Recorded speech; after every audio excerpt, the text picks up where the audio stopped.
Dok, yung anak ko nakakain ng buto ng pakwan. Iyak ng iyak, napapraning. Sige nga, patingin. Say, yung mga batang nakilala ko, naging pakwan sila. Ano ba yan?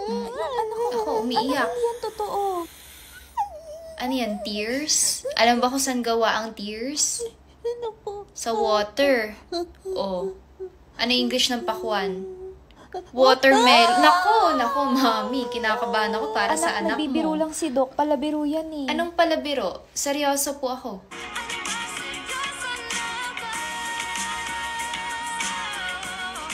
By the way, single ko yun. I-release bukas. Anong pangalan mo? Manny. Nako, Manny Pakwan. Sinasabi ko na nga. Nakukuwawa naman po yung anak nyo. Nako, namumula na yung anak nyo, mami. Namumula na siya. Ang pakwan, di ba yung loob nun, ano? Oo, red. Halika na nga anak, umalis na tayo dito. Pabayad na lang ho ng consult fee sa secretary.